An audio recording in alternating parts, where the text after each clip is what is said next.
He was working somewhere at just some plant. I don't know where it was. He could tell you where it was. I don't know if it was an oil mill or where it was. But anyway, he used to come through the yard going to and from work. And I used to see him. But I was just thinking about meeting him and then later.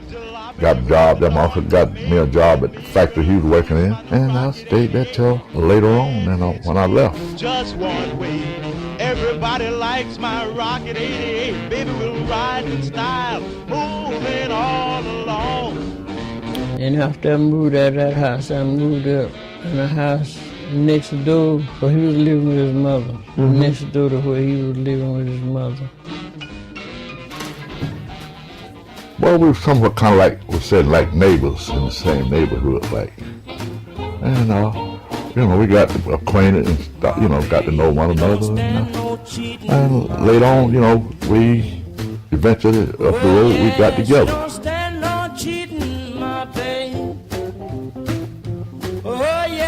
A friend of mine used to live he was a guy, but it was a friend of mine. He was much younger than me, a boy like. He was staying because he was working in Augusta. We got friendly with him to get a chance to visit my house. Uh-huh. He used to come home with him. Oh yes, I know she loved me, my baby. We was at a club one time. I seen her at a club, and I walked over and got kind of next to her, and that's when I might have asked her, I might have introduced myself to her at that time. Yeah, not right off, but then as the time went on, we was able to get together. And I was sitting in a club, a little bar like. I was sitting there having some drinks. Me and another friend of mine, a girlfriend of mine. He come in, his little man himself,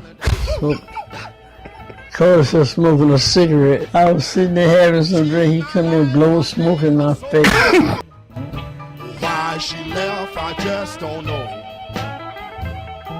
I left and I went to Virginia because, jobs was there, but they were so cheap. I left because people was traveling back and forth on the season, going up, doing farm work on the season, like up in Virginia, North Carolina, and all those places. So I left and went to Virginia. I left on a Monday morning, and Richard left that Tuesday. I don't know why he left come behind me. I didn't go to work that day, so I stayed off, took off, to see them off. And I went to work the next day, and the boss said, "Hey, Richard, where were you yesterday?" I told him, I hurt my leg over the weekend. He said, "Well, I tell you what, you're going back home until your leg get better."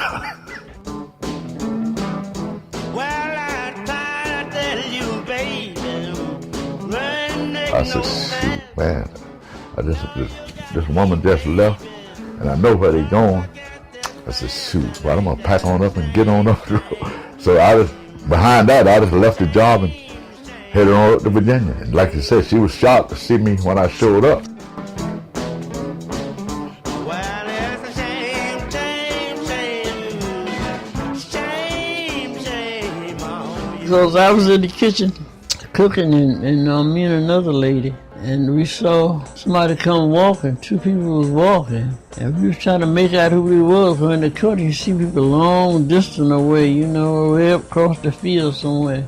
And we wondered who them two people come walking. So we kept looking at them. So the closer they got, I said, that guy, one of them guys walked like Richard. And she was looking, she said, "Yeah, it might be." And the closer guy, I said, "That is Richard." And then I made out the other guy was with him because I hadn't known the other guy too. I said, "That's JC, Richard and JC." They had them left and walked the Virginia part of the way and caught rides and hitchhiked.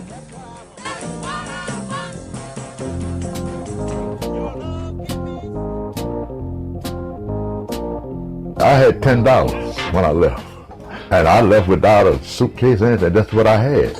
And we were lucky enough to catch a truck out of Augusta. That one, they called it, at that time, it was Murray Biscuit. We were going to Virginia, and went to the trucker stop and talking to a guy, and he was going to Virginia from Murray Bishop. He said, yeah, y'all can ride with me. So we got in the truck with him, and he rode as far as he was going to Virginia. Then he said, well, this is it for me, fella. This far I go. Said, but you jump off here, I'm quite sure you'll be able to catch up. So enough, we caught another ride, and it took us to almost to the ferry. We had to catch a ferry we had to cross the Chesapeake Bay, and they had a ferry at that time. It took a couple of hours to go across that at 26 miles, and I think it was a 25-mile stretch across that bay. Man, but I had walked we had walked till my knees felt like I didn't have no knee. And I was a country boy then, used to plow and all that stuff, but my knees I almost gave out on them. But when we got to the ferry, and I got on the ferry, I fell out. And my partner woke me up. Wake up, man. He's an old World War II vet. So he woke me. I said, okay, man, we're over here. So then I hadn't got me some sleep then, and we started out walking, asking questions until eventually we connected.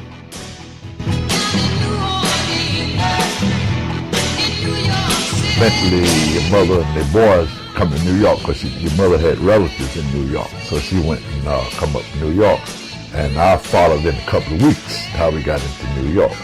She had relatives in New York. So we decided that we had tried New York for that. So she made the move. I had some checks I was waiting on.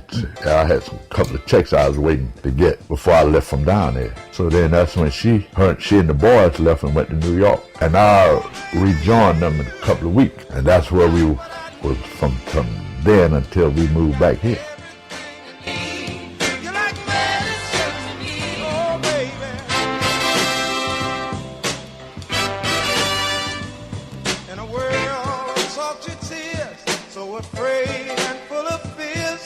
The main thing I had to do was try to keep employment. That was one of the main things. And like I said, until I got the cab license, it was kind of like a little struggle. But, we being people that was kind of like the same, we thought alike, and she knew how to survive with little or a lot, And whether we had bad days, she knew how to handle that. And but as a breadwinner, I always tried to go out and get the money. But like I said, sometimes during the winter time, it wasn't always that sweet. So we had a little struggle here and there. But like I said, once I got the cab license, supporting the family wasn't no problem.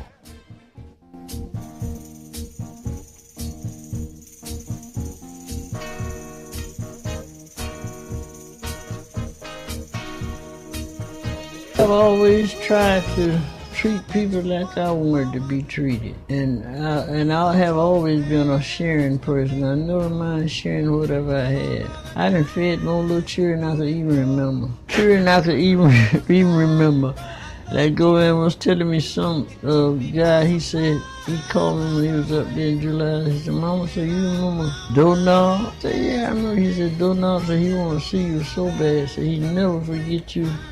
How good you been was to him when he was a little boy. And I had forgot about Donald, really. He and his mother and I used to work together. She didn't have a lot. Some days she come over, she didn't even have lunch. And I used to share my lunch with her. It wasn't much, it wasn't everything, but I used to share it with her. And the little boy used to come around and I would feed him.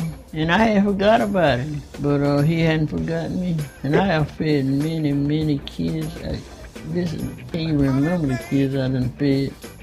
And used to come and stand and, after the mother gave him to me, she said, you have him, I don't want him. And I took him in, sent him to school as long as he would go. Get up in the morning, get ready to go to school. I give him his lunch money just like I did these and them. His mama said she don't want him, you can have. I can't do nothing with him, but he always listened to me. I didn't have no problem with him.